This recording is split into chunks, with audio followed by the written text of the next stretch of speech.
It all started in Brevenwald, a charming village tucked into the rolling hills of southern Germany. My husband, Matthias, and I were the definition of a dream team.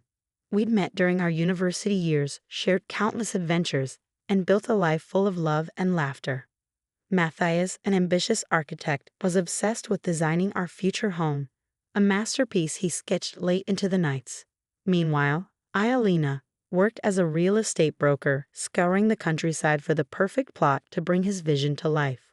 When I found it, a serene meadow overlooking the glistening Breven Lake, I knew it was meant to be. We pooled our savings and secured a loan, confident we were building not just a house, but our future. But life has a way of throwing curveballs when you least expect it. The economic downturn hit Brevenwald hard. Projects dried up, clients vanished, and Matthias and I watched helplessly as the bills mounted.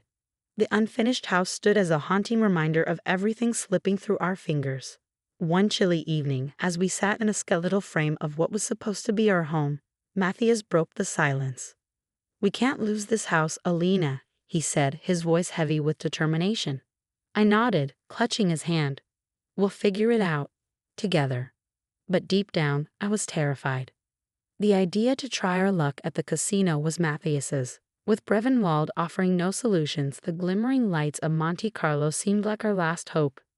Scraping together our final 5,000 euros, we drove through the night to the French Riviera, the grandeur of Monte Carlo a stark contrast to our humble village. Inside the casino, the atmosphere buzzed with energy. Matthias, ever the optimist, placed our first bet while I held my breath, praying for a miracle. But luck was not on our side.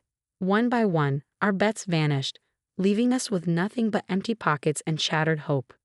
That's when he appeared, Anton Grayson, a charismatic billionaire with a presence that demanded attention. "I couldn't help but overhear your predicament," he said, his voice smooth and measured. "I'd like to propose a solution." We eyed him warily. "What kind of solution?" Matthias asked. Anton smiled, his piercing blue eyes locking with mine. "One night with your wife. In return, I'll give you 1 million euros. My heart stopped. Matthias's jaw clenched. "Absolutely not," he spat, his protective instincts flaring. But Anton remained unfazed. "Think about it. One night could change everything." Back at our modest hotel, tension filled the air. I can't believe he had the audacity. Matthias fumed, pacing the room. "I know," I said quietly, staring out the window. But the weight of our situation pressed down on me.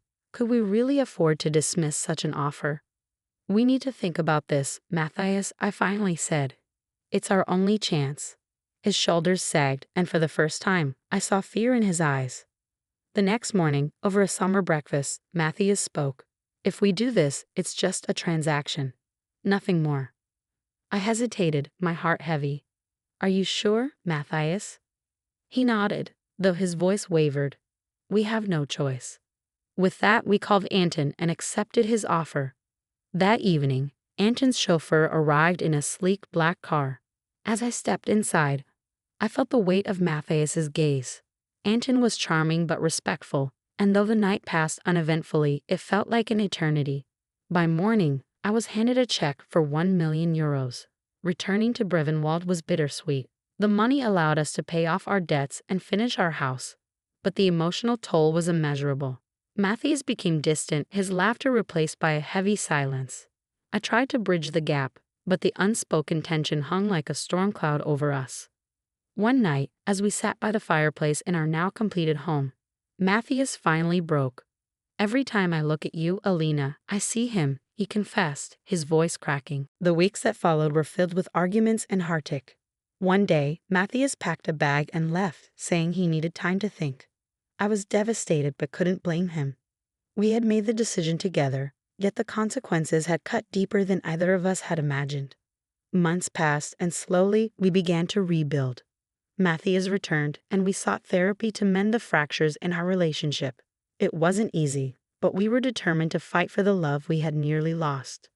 Today, as I sit on the porch of our dream house overlooking Breven Lake, I'm reminded of the strength it took to survive that storm. Life doesn't always follow the path you plan, but sometimes it leads to a deeper understanding of love and resilience. In the end, Brevenwald gave us more than a house. It gave us the chance to rediscover each other. For that, I am grateful. Ready to improve your English in a fun and engaging way? Start learning through stories today. Subscribe to Learn with Godson and dive into captivating stories that will help you expand your vocabulary, understand sentence structures, and practice pronunciation. Stories make learning English exciting and memorable. Join us on this journey and watch your language skills grow with each story. The voiceover in this video is given by Learn with Godson. Copying or re-uploading is prohibited.